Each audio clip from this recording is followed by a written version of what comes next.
All right, section 2.4 is applications of trig functions. And what we're going to take a look at in this section is a variety of different ways that we can use the information about function or about trigonometry that we've been working with.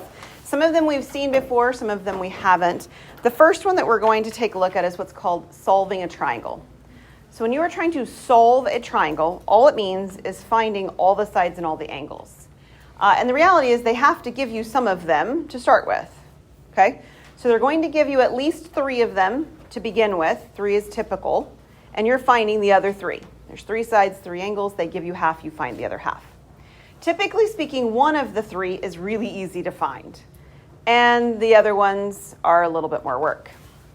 So if you take a look at this one, we've got a triangle that has a 47-degree angle. It's a right triangle. It's not drawn in here because my tools don't allow me to draw it very nicely, but it is a right triangle. So the 3 things that we know is the 90-degree angle, the 47-degree angle, and the hypotenuse that's 89.6. Those are the 3 that we know. Can you see what thing is easy to find? What is it, Carson? The missing angle here.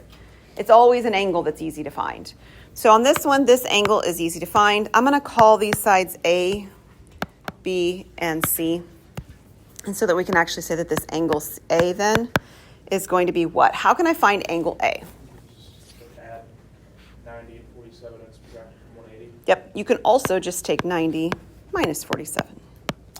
So the 2 angles, because this one's a 90-degree angle, the other 2 also have to add up to 90. So if you take 90 minus 47, you'll find the missing angle. That's the one you get that's easy. So what is 90 minus 47? 43. Almost wrote 53. Yeah, it's 43. Okay, that's the easy one. The other things that we need to find are the 2 missing sides. I'm going to call this side little a and this side little b. We tend to do the letter opposite the angle for the notation. So you'll see that used quite frequently, but you can call them whatever you want. It doesn't really matter. That's just what my notation is going to always look like. So we have to relate these to the side that we know. And we can do that using trig functions. So in particular, let's actually find side B first, okay? If I want to relate side B and 89.6 we'll use the angle that's marked 47, what trig relationship exists between the 47, side B, and 89.6? It is sine. The sine of that 47-degree angle is the opposite, which is the B that I'm looking for, over the hypotenuse, which is the 89.6. And to find this, we would multiply 89.6 to the other side. I'll trust that you can plug this in your calculator later, but let me go ahead and just tell you what it is. This one is 65.53 for 2 decimals centimeters. Centimeters because the other hypotenuse is as well. So then, if I'm trying to find side A related to the 89.6, what trig function would I use? That one would be cosine because it's the adjacent.